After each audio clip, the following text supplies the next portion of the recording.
Hi, in this tutorial we're going to talk about organizing a Pro Tools tracking session and extracting the audio files to create individual submix sessions, like individual Pro Tools sessions that just contain the necessary audio files to make a submix.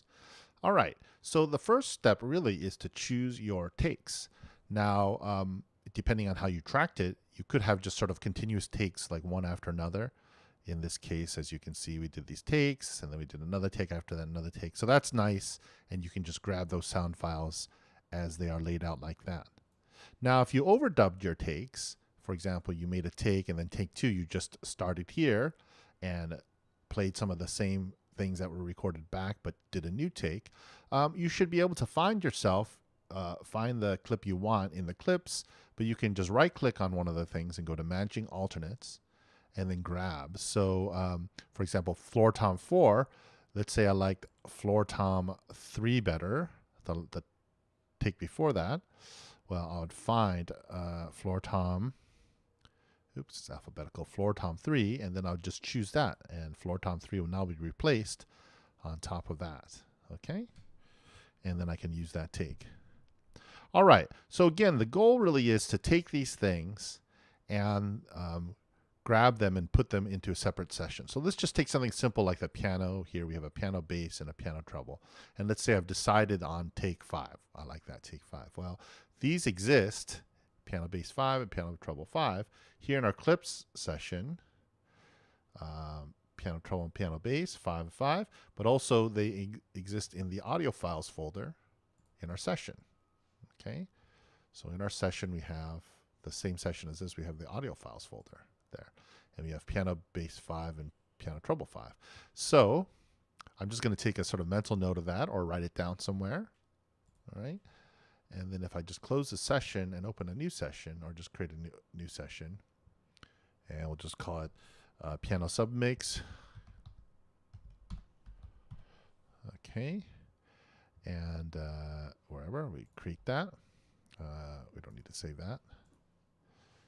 Okay, now I'm just going to grab, I'm going to import audio, and I'm just going to navigate back to the project I had, was looking at the complete project where I tracked it, and get piano treble 5. We'll just organize that by name.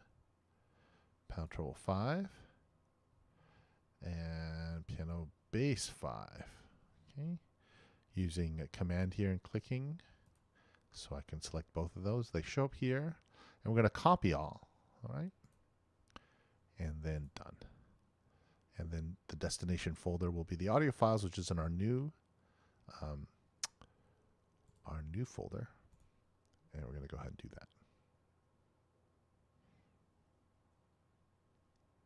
Okay, so now we have our 2 piano tracks in there. Okay, and then they just, to note, they're just pushed to the beginning. You know, they're just the raw audio tracks here, and they're pushed to the beginning of the session. And any of the settings you might have done, like panning and stuff like that, it's all gone because we didn't import any of those settings. We just imported the raw audio, but that's fine because that's what we want to work with. All right.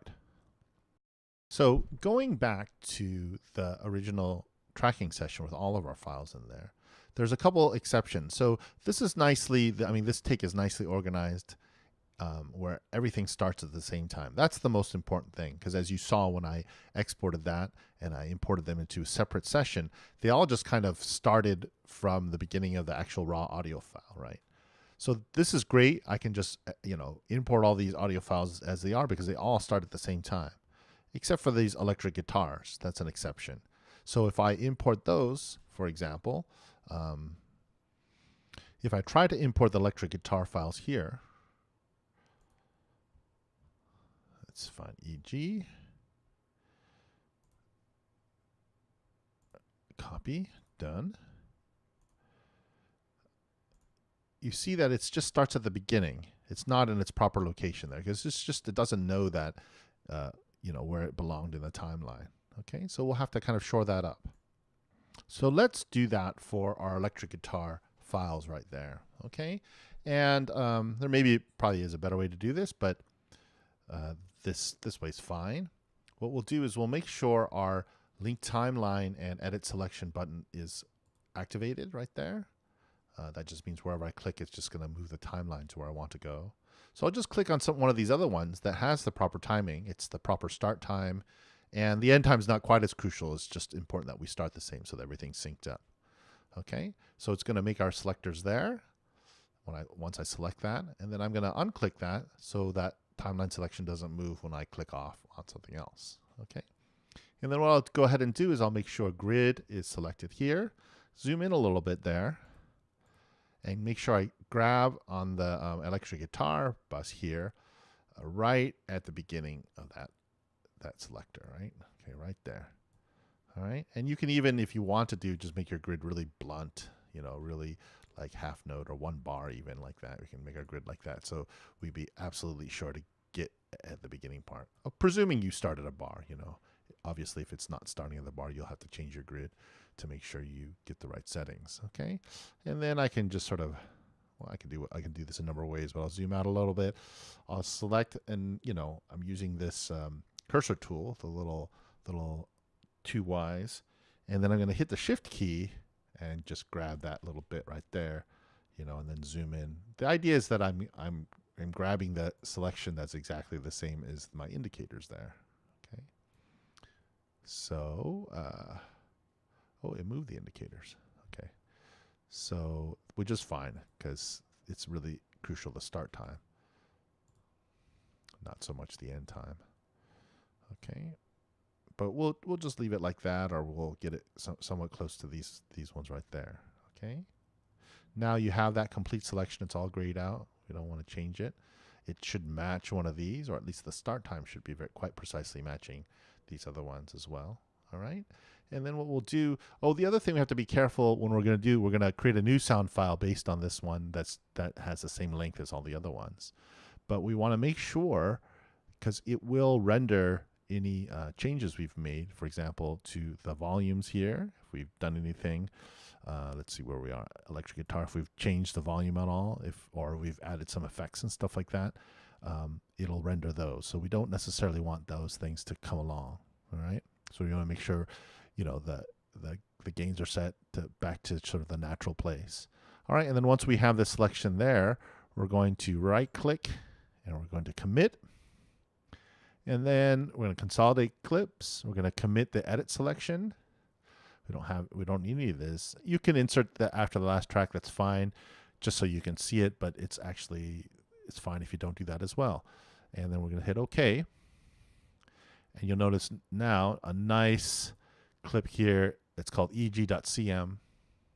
And it's a nice clip that looks just like the other one. So now when we import it into our other session, it will be the right size, and most importantly, it'll start at the same time.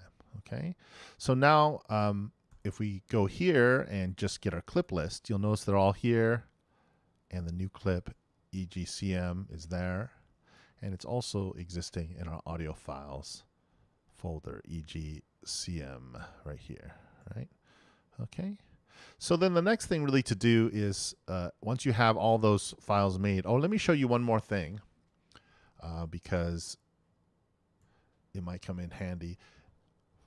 This also has to be done if, for example, one of these is, let's just do a single one of these here, like the bass.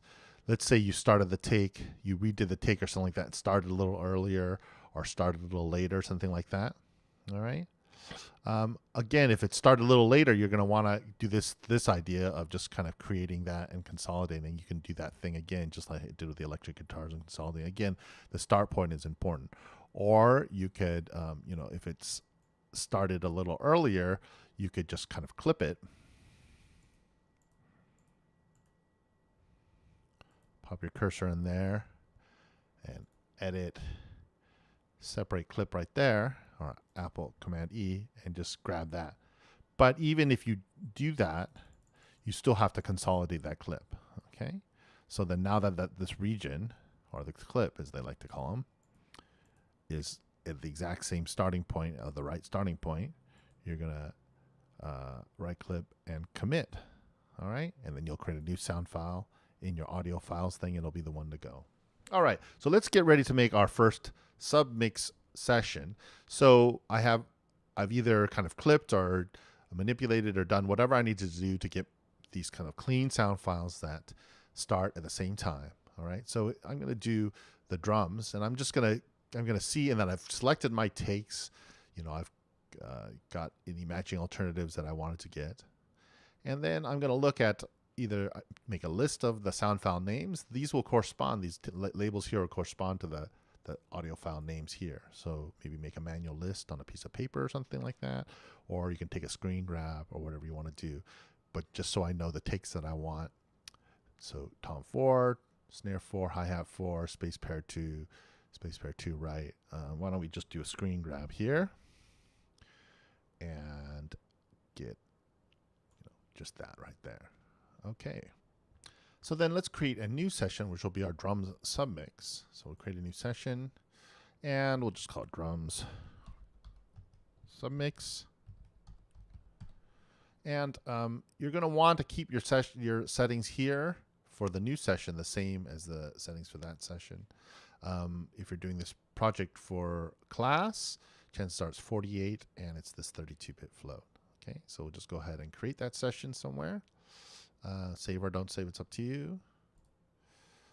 All right, and then now we have our drum submix, and we're going to import the ones we talked about. And I have a little screen grab there of the files that I need.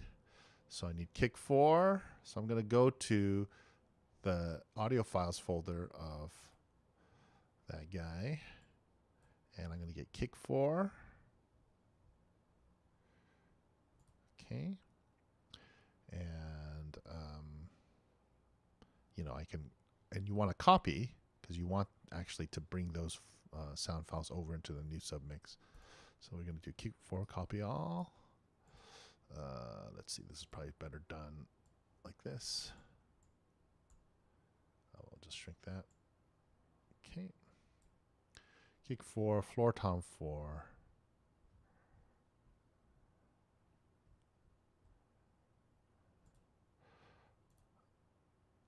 All right, I've brought them all over here to import, and I'm going to go ahead and do that, import them. And chances are it'll just default to the right audio file folder within. This is the destination folder. It should be fine within my new submix. It'll process any audio. I think I added some effects there, but again, you want to make sure. Oh no, it's just adding the raw audio files. Never mind.